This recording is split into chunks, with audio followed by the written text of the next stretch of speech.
V1 వార్తలకి స్వాగతం. హరీష్ రాజీనామాపై కాంగ్రెస్ 10 ప్రశ్నలు. హరీష్ రాజీనామా లేఖ స్పీకర్ ఫార్మెట్లో ఎందుకు లేదు? స్పీకర్ కార్యాలయంలో ఎందుకు సబ్మిట్ చేయలేదు? స్పీకర్ ఫార్మెట్లో ఇస్తే రాజీనామా ఆమోదిస్తారని భయపడ్డారా? బీఆర్ఎస్ను మూసివేస్తారా అనే సవాల్కు ఎందుకు రిప్లై ఇవ్వలేదు? పబ్లిసిటీ కోసమే రాజీనామా లేఖ పట్టుకొచ్చారా? బీఆర్ఎస్ నాయకత్వాన్ని డైలమాలో పడేశారా? పార్టీ మూసివేత సవాల్పై కేసీఆర్ స్పందించక తప్పని పరిస్థితి ఏర్పడిందా? బీఆర్ఎస్లో పట్టు కోసం చేసిన ప్రయత్నమా? హరీష్ రాజీనామా వ్యవహారంపై ఇంతవరకు కేసీఆర్ కేటీఆర్ ఎందుకు స్పందించలేదు? సీఎం రేవంత్ స్పష్టంగా సవాల్ చేసినా ఎందుకు డొంక తిరుగుడుగా మాట్లాడుతున్నారు? రేవంత్ సైన్యం ఆఫీషియల్. హరీష్ రావు గారు, నీ సిట్టి జేబులో పెట్టుకో రాజీనామాది. 15 ఆగస్టు తర్వాత సిద్దిపేటకు నీ శని వదులుతుంది.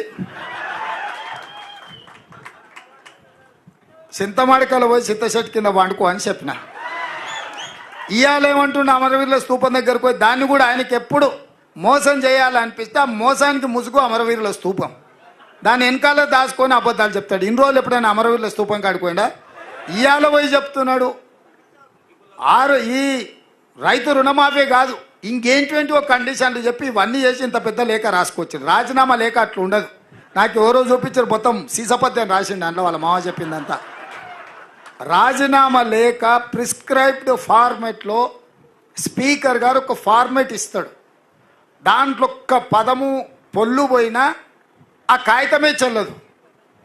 మళ్ళీ ఈయన సీసపద్యం అంతా రాసుకోవచ్చు. సీసపద్యం రాజీనామా పత్రం చెల్తుందా? పెద్ద తెలివి అనుకుంటుండే ఆయన. తాటి సెట్టు లెక్క పెరుగుతే కాదు నాయన, మోకాళ్ళ కాదు అరికాళ్ళకు పోయినట్టు నీ తెలివితేటలు హరీష్ రావు. ఇప్పుడు కూడా నేను చెప్తున్నా హరీష్ రావు, నీ సవాల్ను స్పష్టంగా మేము స్వీకరిస్తున్నాం. 15 ఆగస్టు లోపల 2 లక్షల రూపాయల రుణమాఫీ చేస్తా. నీ రాజీనామా రెడీగా పెట్టుకో. రైతులకు రుణమాఫీ చేయకపోతే మాకెందుకయ్యా అధికారం?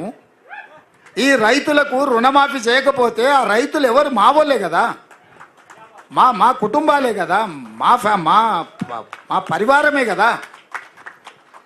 వాళ్ళ కోసము అయితే 30,000 40,000 కోట్లు అవుతుంది. కానీ ఏమవుతుంది? నువ్వు కాళేశ్వరం దోసుకున్న 1,00,000 కోట్ల కంటే ఎక్కువనా? హైదరాబాద్ చుట్టూతో నువ్వు ఆక్రమించుకున్న వేలాది ఎకరాల కంటే ఎక్కువనా?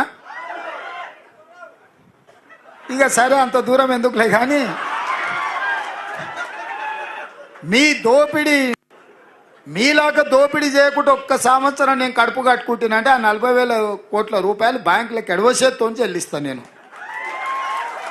అందుకే మీకు అందరికీ మీ ద్వారా తెలంగాణ ప్రజలకు తెలవాలి, 15 ఆగస్టు లోపల 2 లక్షల రైతుల రుణమాఫీ చేసే బాధ్యత మన ప్రభుత్వాన్ని. స్పష్టంగా ప్రజలకు చెప్పండి. రెండవది, బీజేపీ గెలిస్తే ఎస్సీ ఎస్టీ ఓబీసీ మైనారిటీ రిజర్వేషన్లు రద్దు అవుతాయి.